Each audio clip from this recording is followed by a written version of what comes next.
Deciding whether or not to breastfeed is an important decision for any new mom that's considering the best option for them and their baby.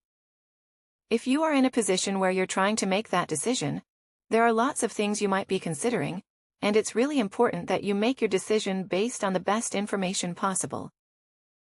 Unfortunately, there's still a few commonly held beliefs that exist around breastfeeding that, despite us now knowing aren't true, continue to persist. And sadly, these often lead to moms being so worried that they don't start breastfeeding at all, or they suffer through the breastfeeding experience unnecessarily fearing that they're actually hurting their baby, as well as having lots of other concerns. So in this video, I'm going to break down some of the most common myths that still exist around breastfeeding. This isn't about convincing you one way or another.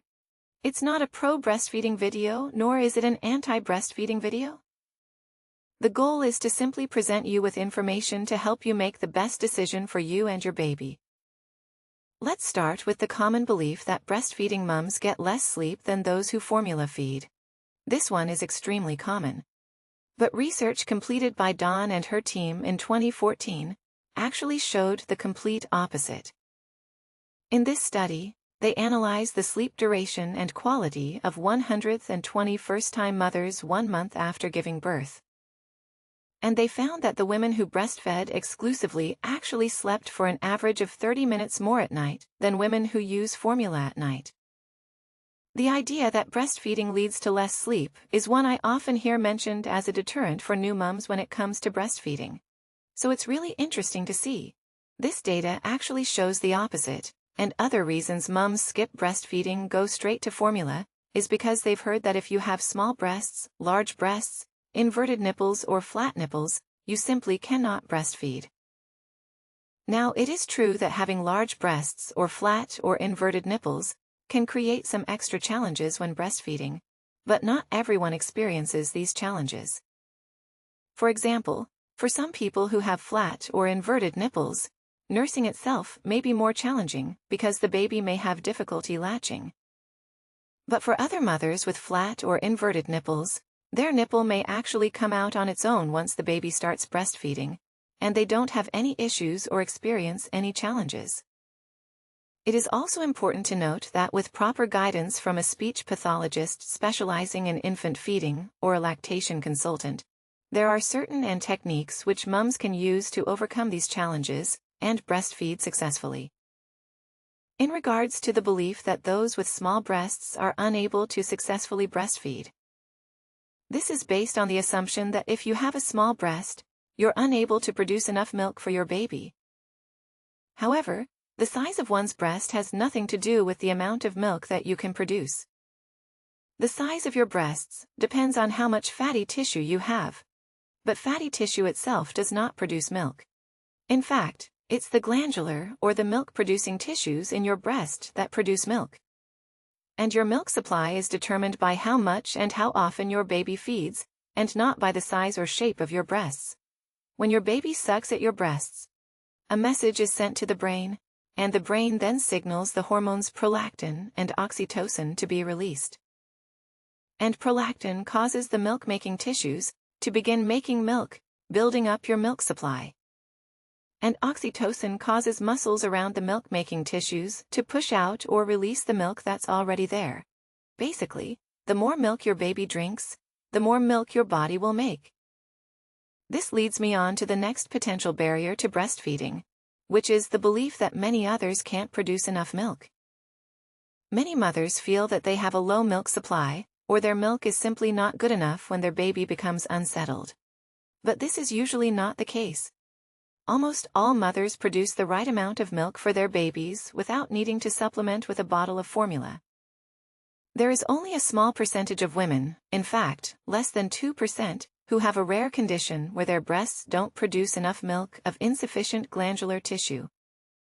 In addition to these beliefs, which deter new moms from attempting to breastfeed their little one, there are a few other beliefs that are simply incorrect and can stop new moms from seeking help to make their breastfeeding journey easier, and instead lead to them ceasing breastfeeding, because they believe these are just facts.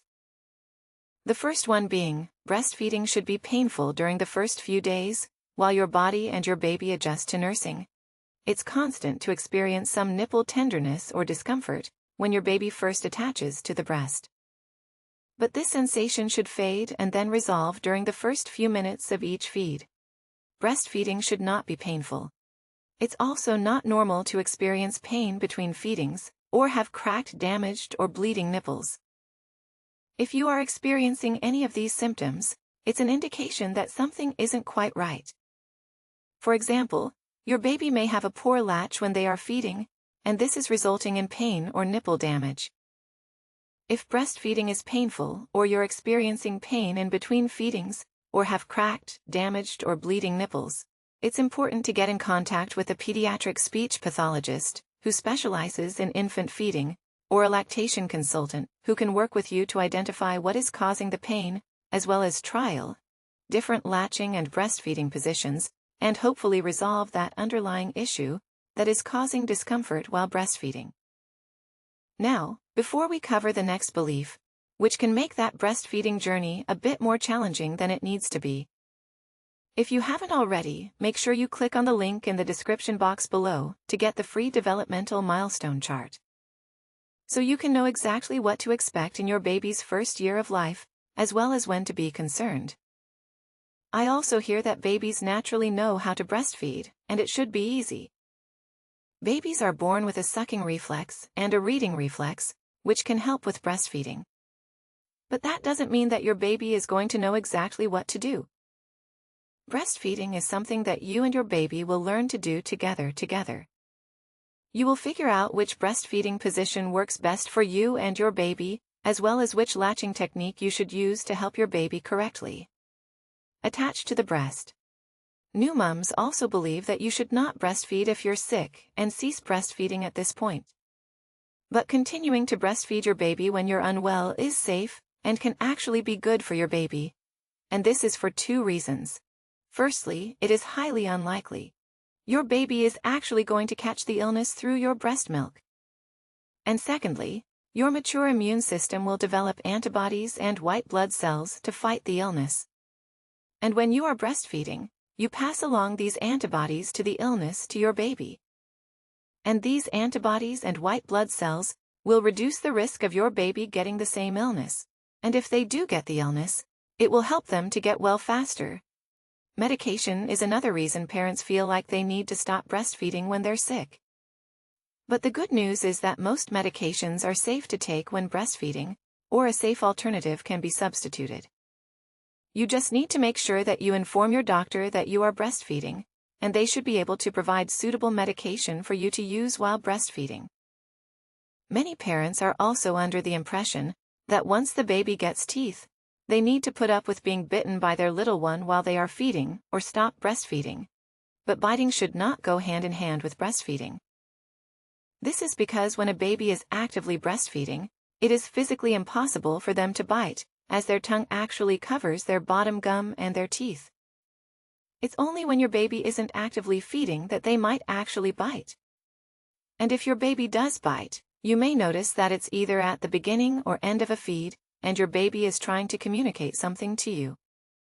They might be trying to tell you that they're frustrated because the milk isn't coming quickly enough, or they're full and they're just ready to play, or they are teething. Once you identify what your baby is trying to communicate to you, you can implement strategies to address their needs and stop that biting behavior. For example, if your baby is teething, you could give your baby something hard or cold to chew on before they eat. And this will help to alleviate that inflammation, as well as that teething pain they're experiencing, which will stop that biting after a breastfeed. Now, if your little one is biting you before or after a feed, and you know it is because they are teething, then make sure you watch this video next to find out 5 different baby teething remedies that actually work so you can use them with your little one.